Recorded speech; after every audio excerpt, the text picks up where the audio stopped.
بہت زبردست تکلیفیں دی تھی فرعون نے اپنی بیوی آسیہ کو، لیکن اللہ تعالیٰ نے پہلے آزمائش لی، بہت آزمایا، یہاں تک کہ وہ کھرا سونا ہو گئی، بالکل تراش خراش کر وہ ایک ہیرا بن گئی، اور اس کے بعد ان کے لیے جنت میں گھر تیار کیا گیا۔ اور کون ہے وہ جنت کی؟ کون ہوں گی وہ؟ سردار، 4 سرداروں میں سے ایک ہوں گی نا، ایک ہوں گی وہ۔ ان واقعوں سے، یہ جتنے بھی واقعے ہم نے پڑھے، ان سب پر اللہ تعالیٰ کی مدد آئی، اور اللہ تعالیٰ کی مدد آتی ہے، لیکن اللہ تعالیٰ کی مدد ایک دم نہیں آتی۔ اگر ایک دم سے آ جائے گی نا تو پھر پتہ ہی نہیں چلے گا کہ کون سچا مسلمان ہے اور کون سچا مسلمان نہیں ہے، کون صبر کر سکتا ہے اور کون صبر نہیں کر سکتا۔ اللہ کے یہاں پروموشن کس سے ملتا ہے؟ آزمائشوں سے اور صبر سے۔ بس اس کو لکھ لیں اپنے یہاں، اپنے پاس، کہ اللہ کے یہاں پروموشن ملے گا آزمائشوں سے اور صبر سے۔ تو مجھے تو پروموشن چاہیے، دنیا کی پروموشن کے لیے کتنی محنت کرتے ہیں۔ حدیث میں آتا ہے، حضرت عبداللہ بن مغفل کہتے ہیں کہ ایک شخص حضور پاک صلی اللہ علیہ وسلم کے پاس آیا اور کہا، اے اللہ کے رسول، اللہ کی قسم میں آپ سے محبت کرتا ہوں۔ آپ صلی اللہ علیہ وسلم نے اس سے کہا، جو مجھ سے محبت کرتا ہے اس کی طرف آزمائش اس سیلاب سے بھی تیز رفتاری سے آتا ہے جو اپنے بہاؤ کی طرف تیزی سے چلتا ہے۔ یعنی سیلاب آگے بڑھ رہا ہے، اور کون سے بہاؤ میں؟ اپنے بہاؤ کی طرف تیزی سے، یعنی بہت تیزی سے اس کی طرف آزمائشیں آتی ہیں۔ تو اب دیکھ لیں، جتنی محبت آپ نبی سے کریں گے اتنی ہی زیادہ تیزی سے آپ کے پاس آزمائشیں آئیں گی، اور آزمائشیں انسان کو گناہوں سے پاک کر دیتی ہیں۔ حضرت ابو ہریرہ کہتے ہیں، آپ صلی اللہ علیہ وسلم نے فرمایا، مومن مرد اور عورت پر ہمیشہ آزمائشیں آتی ہیں، کبھی اس کی ذات میں، کبھی اس کی اولاد میں، کبھی مال میں، یہاں تک کہ وہ اللہ تعالیٰ سے ملاقات کرتا ہے اور وہ گناہوں سے بالکل پاک ہو جاتا ہے۔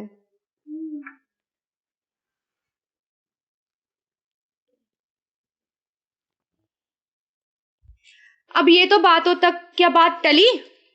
یہاں پر بھی اللہ تعالیٰ نے مسلمانوں کو صبر کرنے کے لیے کہا۔ اگر اس وقت مسلمان اٹھ جاتے، کھڑے ہو جاتے اور لڑنے نکل جاتے تو کیا ہوتا؟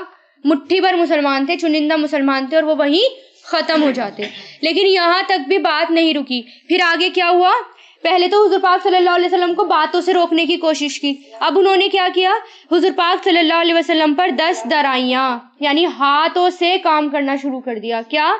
جب قریش ہر طرح سے ناکام اور مایوس ہو گئے، نہ تو ان کی دھمکی کام آئی نہ سودے بازی، تو انہوں نے خود حضور پاک صلی اللہ علیہ وسلم پر 10 درازی شروع کر دی، اور مسلمان پر جو سختیاں پہلے کرتے آ رہے تھے اس میں اور زیادہ اضافہ کر دیا، مزید اضافہ، یعنی کم نہیں کری سختیاں، اور وہ بڑھا دی۔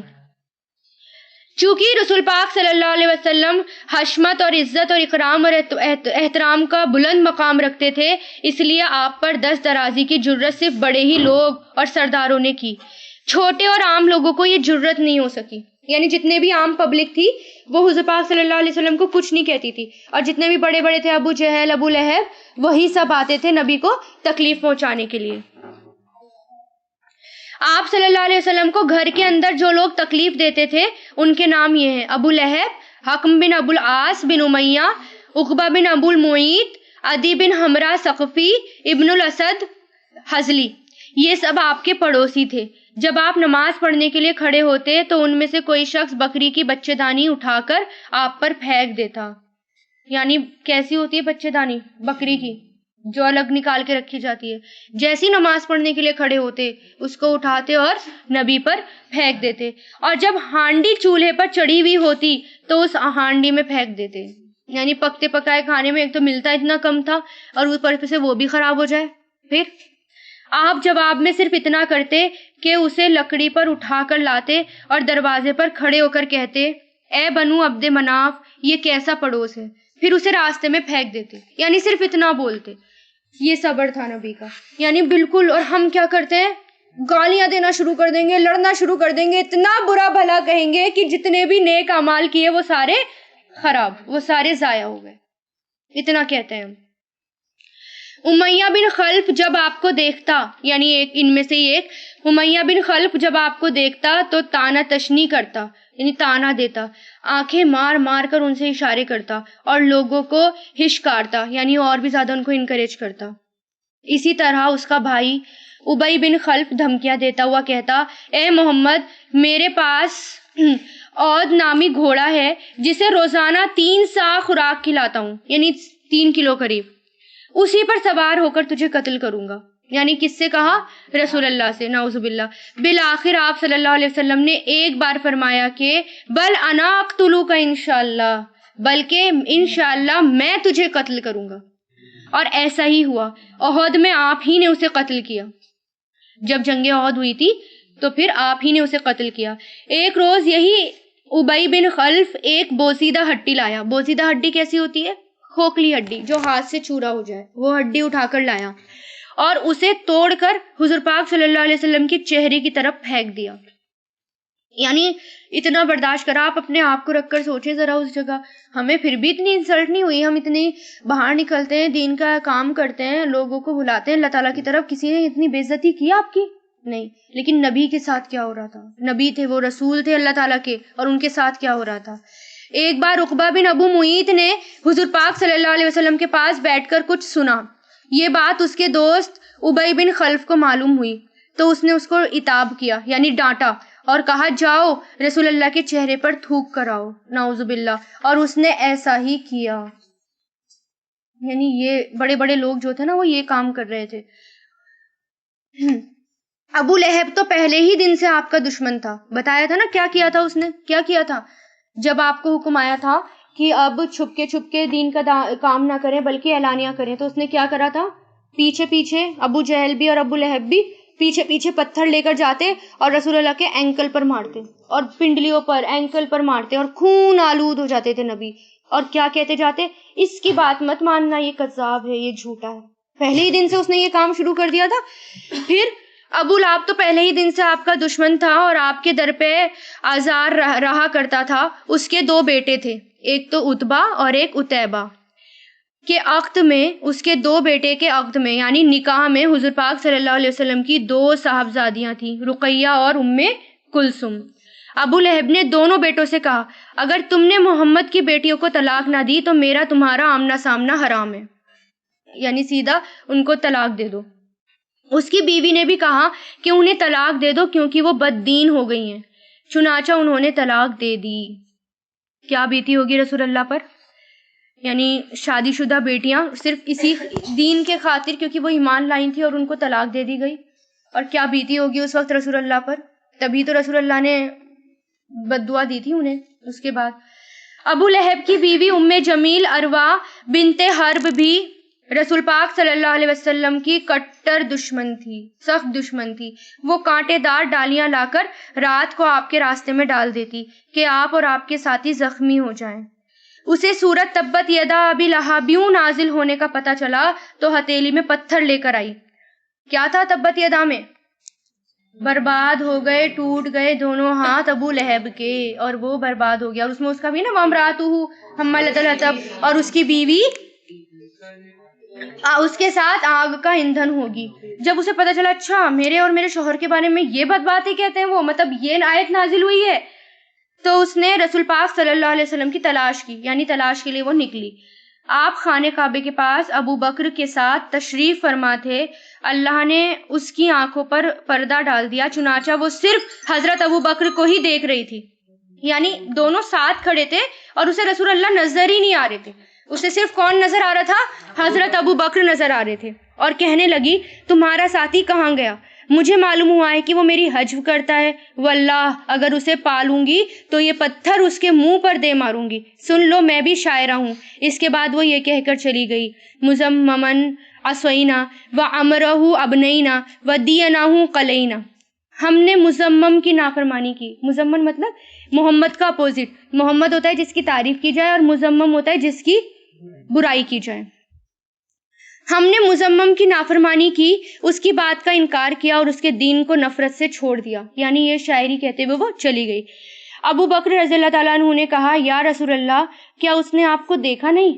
آپ نے فرمایا ما رأیتنی لقد اخذ اللہ ببصریہا، وہ مجھے دیکھ نہیں سکی اس لیے کہ اللہ تعالیٰ نے اس کی نگاہ پر پردہ ڈال دیا تھا، اس کی نگاہ پکڑ لی تھی، یعنی وہ دیکھ ہی نہیں پائی تھی، اللہ تعالیٰ نے پکڑ لی، یعنی صرف نبی کو نہیں دیکھ پائی، باقی وہ سب کچھ دیکھ رہی تھی۔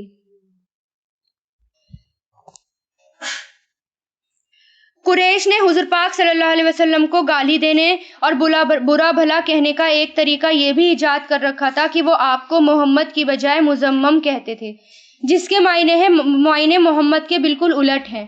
محمد کے معنی ہیں وہ شخص جس کی خوب تعریف کی گئی ہو، اور مذمم کے معنی ہیں وہ شخص جس کی خوب برائی کی گئی ہو۔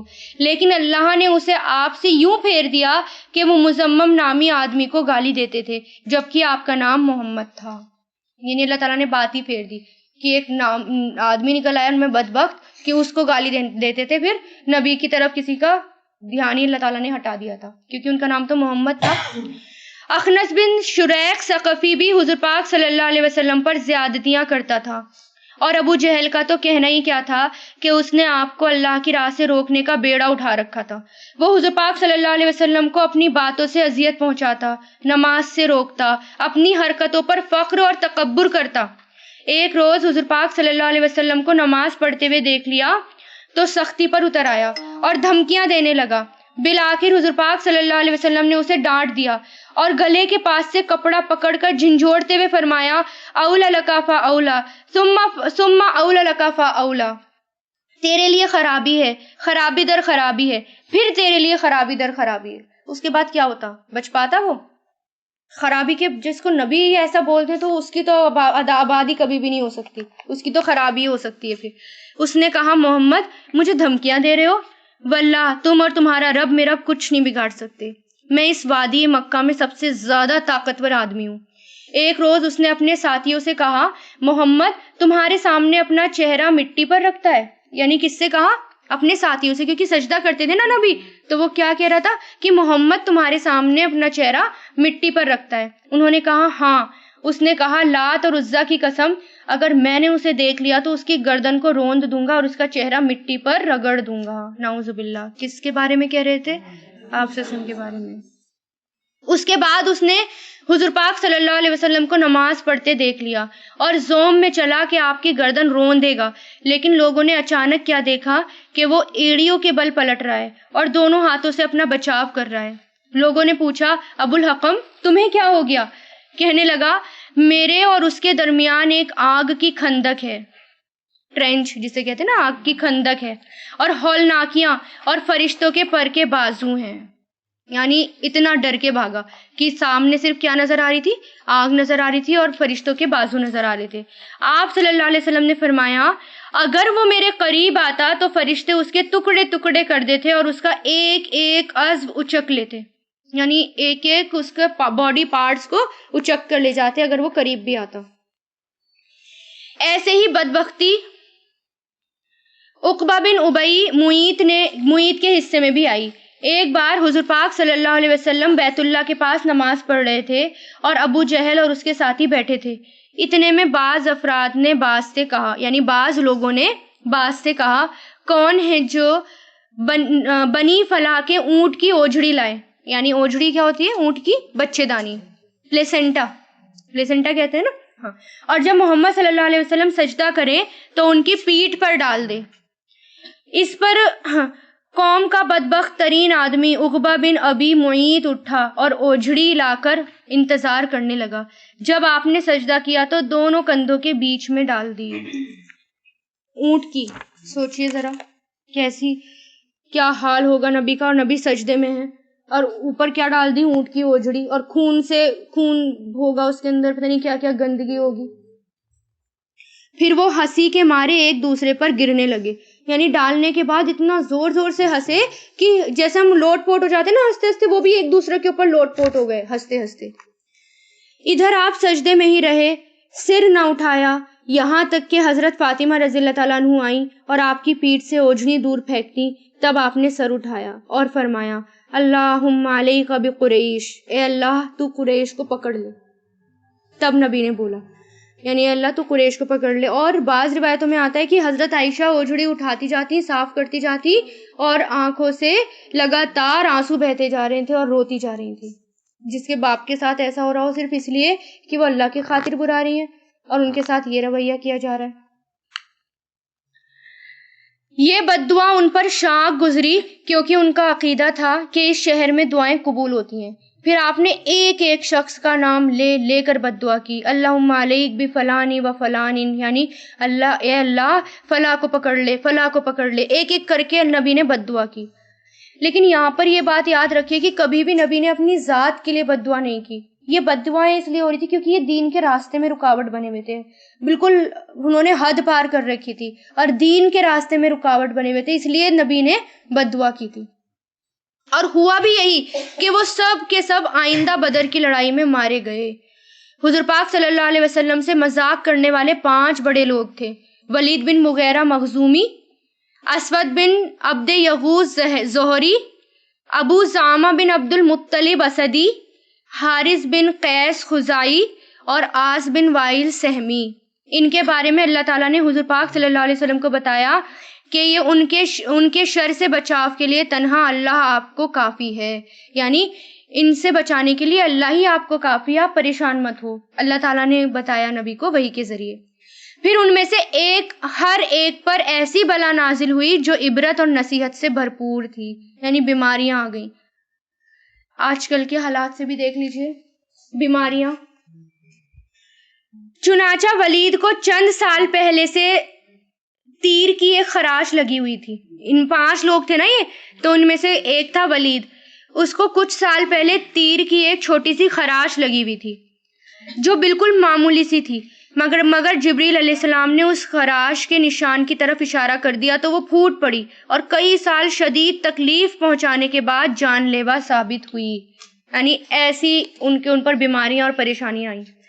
اسی طرح اسود بن عبد الیغوث کے سر کی طرف حضرت جبریل نے اشارہ کیا تو اس کو پھوڑے نکل آئے اور انہی پھوڑوں سے اس کی موت واقع ہو گئی. کہا جاتا ہے کہ اسے لو لگ گئی تھی، اور یہ بھی کہا جاتا ہے کہ جبریل امین نے اس کے پیٹ کی طرف اشارہ کیا تھا جس سے اسے استسقاء کی بیماری ہو گئی تھی. یہ ہوتی ہے پیٹ پھولنے کی بیماری، جس میں پیٹ پھول جاتا ہے، اور وہ پیٹ اس قدر پھول گیا کہ بالآخر وہ اسی سے مر گیا.